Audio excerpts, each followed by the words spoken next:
अस्सलामु अलैकुम वरहमतुल्लाहि वबरकातुहू। अल्हम्दुलिल्लाह सीरत हबीब सल्लल्लाहु अलैहि वसल्लम का कामयाबी से सिलसिला जारी और सारी है। इसकी अब तक हम 26 किस्तें जो हैं वो पढ़ चुके हैं। आज इंशाअल्लाह ताला हम सीरत हबीब सल्लल्लाहु अलैहि वसल्लम की 27वीं किस्त जो है वो पढ़ेंगे भी और सुनेंगे भी इंशाअल्लाह ताला। तो चलिए फिर दुरूद पाक पढ़ लीजिए। बिस्मिल्लाहिर्रहमानिर्रहीम। ये जो आप और मैं सीरतुन नबी सल्लल्लाहु अलैहि वसल्लम पढ़ रहे हैं, ये हम सब पर अल्लाह ताला का बड़ा फ़ज़ल हुआ है। वरना कितने ही लोग हैं जिनके दिल बेजार हैं, एहसासात मर चुके हैं, लेकिन वो जानते ही नहीं हैं कि इसकी क्या वजह है। इसकी वजह अल्लाह ताला को याद नहीं करना है। वो दिल कैसे सुकून पा सकता है जो किसी भी तरह से अल्लाह से गाफिल है। दिलों की ज़िंदगी रब के साथ से ही है, और जो चीज़ रब की याद दिलाती है कुरान पाक के बाद सीरतुन नबी सल्लल्लाहु अलैहि वसल्लम इनमें बहुत अहम है, क्योंकि अल्लाह ताला ने रसूल सल्लल्लाहु अलैहि वसल्लम का उसवा हसना हमारे लिए बेहतरीन नमूने के तौर पर मुंतखब किया है। अल्हम्दुलिल्लाह। चलिए आगे पढ़ते हैं। इस दिन फिर अहले मक्का ने जो फ़ैसला किया कि वो शख्स हजर अस्वद के उसकी जगह पर नस्ब करने के बारे में फ़ैसला करेगा, तो सबसे पहले बाब सफ़ा से दाखिल होगा। तो अल्लाह ताला के हुक्म से नबी सल्लल्लाहु अलैहि वसल्लम सबसे पहले हरम में दाखिल हुए।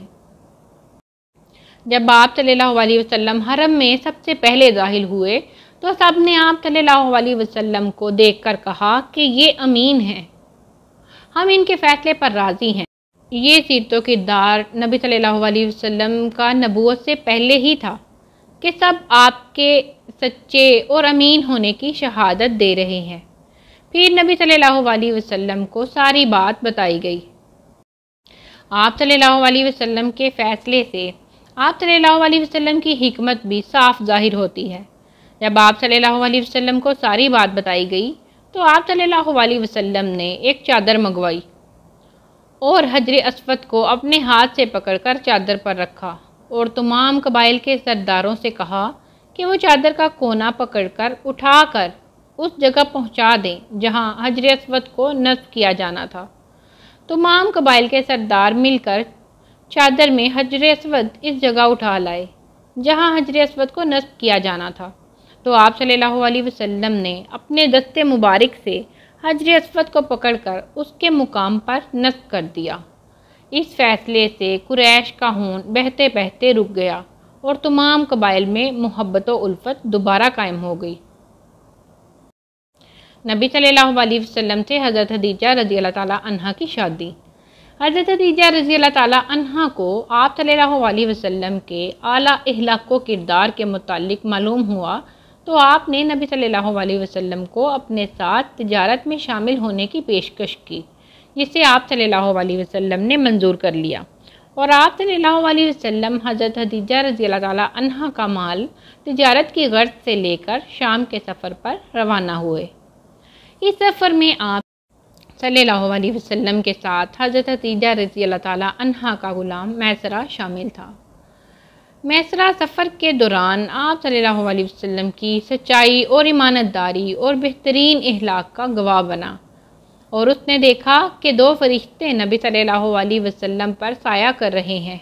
फिर एक जगह नबी सल्लल्लाहु अलैहि वसल्लम एक दरख्त की छाँव में बैठे तो पास एक राहिब का गिरजा था। उसने मैसरा से पूछा कि ये शख्स कौन है? ये अहले कुरैश से हैं। ग़ुलाम ने जवाब दिया।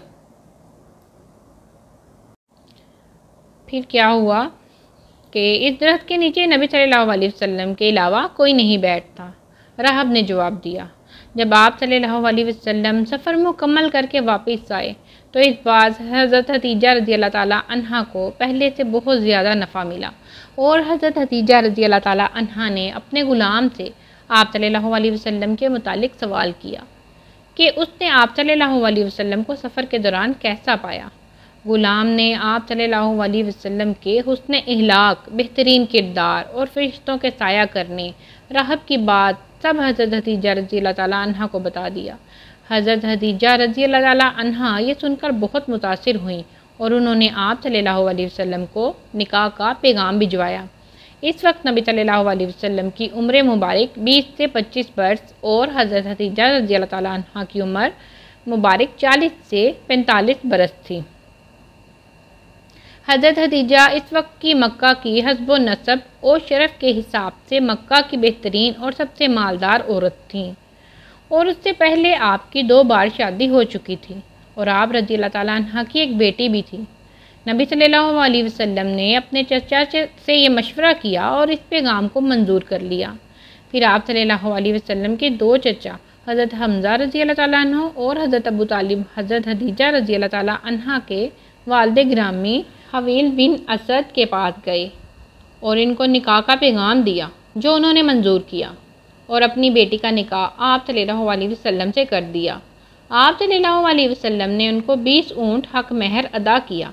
آپ رضی اللہ تعالیٰ عنہ پہلی عورت تھیں جن سے نبی صلی اللہ علیہ وسلم نے نکاح کیا اور ان کی وفات تک کسی عورت سے نکاح نہیں کیا۔ آپ صلی اللہ علیہ وسلم کی تمام اولاد انہی سے تھی، البتہ حضرت ابراہیم کی والدہ کا نام ماریہ تھا۔ اس سارے واقعے سے جو ہم نے سیکھا ہے وہ یہ ہے کہ اسلام نے اجازت دی ہے کہ ایک لڑکی اپنی پسند سے نکاح کے لیے بتا سکتی ہے۔